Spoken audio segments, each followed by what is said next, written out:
সাভারের ফুটওভার ব্রিজগুলো হকারদের দখলে চলে যাওয়ায় চরম ভোগান্তিতে পড়ছেন পথচারীরা।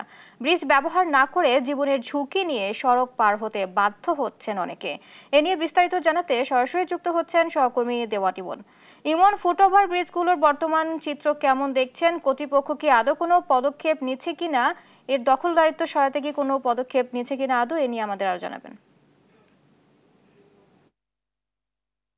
আপনাকে ধন্যবাদ। আমি এর মধ্যে রয়েছি সাভার বাজার বাস স্ট্যান্ডে। এই সাভার বাজার বাস স্ট্যান্ডে যে ৩টি ফুটওভার ব্রিজ রয়েছে তার একটিতে এখন আমরা অবস্থান করছি।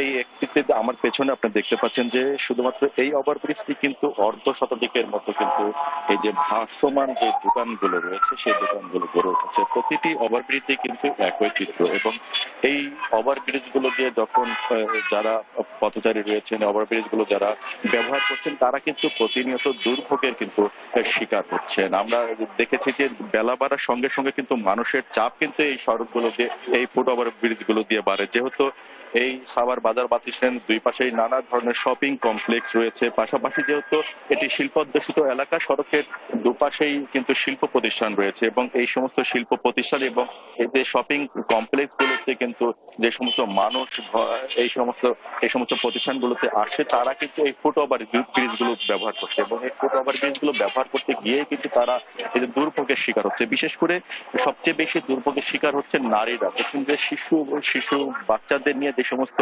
নারীরা এই ফুট ওভার ব্রিজ গুলোতে আসছেন তারা কিন্তু এখানে যে মানুষের যে উপচে পড়া ভিড় হয়, সবচেয়ে বেশি ভিড়গুলো কিন্তু লক্ষণীয় হয় যে বিকেলে এবং সন্ধ্যার সময় কিন্তু সবচেয়ে বেশি ভিড় এখানে হয়। এছাড়া কিন্তু যে সমস্ত ছুটির দিনগুলো রয়েছে সেই ছুটির দিনগুলোতে কিন্তু প্রচন্ড পরিমাণে ভিড় জমে এই সমস্ত ওভার ব্রিজ গুলোতে। বাধ্য হয়ে কিন্তু অনেকেই তখন জীবনের ঝুঁকি নিয়ে এই যে সড়কটি রয়েছে, সড়কের যে বিভাজন সেটি টপকিয়ে কিন্তু সড়ক পার হন এবং এতে করে কিন্তু নানা সময় আমরা দেখি যে সাভারে এই সড়ক পার হতে গিয়ে কিন্তু নানা ধরনের দুর্ঘটনার শিকার হচ্ছেন পথচারীরা। সবচেয়ে বড় কারণ হচ্ছে এই যে ফুট ওভার ব্রিজ গুলো যেহেতু হকারদের দখলে চলে আসছে, এ কারণে কিন্তু মানুষ যে নির্বিঘ্নে এই ফুট ওভার ব্রিজ গুলো ব্যবহার করবে সেটি কিন্তু করতে পারছেন না। আমরা বিগত দিনে দেখেছি যে এই যে জুলাই আগস্ট পরবর্তীতে যারা সাভারের যারা প্রশাসন রয়েছেন তারা কিন্তু এগুলোর বিরুদ্ধে উচ্ছেদ অভিযান পরিচালনা করেছে। তবে সেটি কিন্তু শুধুমাত্র উচ্ছেদ অভিযান পরিচালনা পরবর্তীতে যে এগুলো যেন উচ্ছেদ যেন বহাল থাকে সেই তদারকিটি কিন্তু আর করছে না। আমরা কিছুক্ষণ আগে সাধারণ মানুষের সাথে কথা বলছিলাম, তারা আমাদেরকে যেমনটি বলছেন যে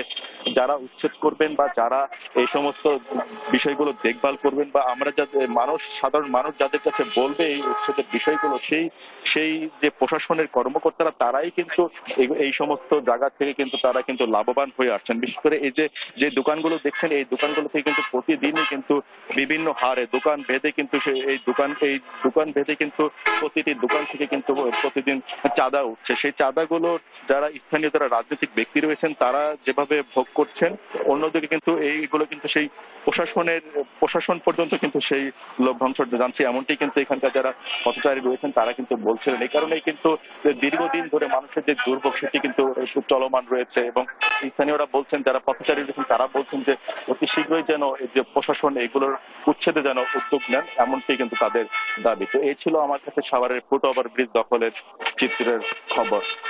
ইমন, আপনাকে ধন্যবাদ।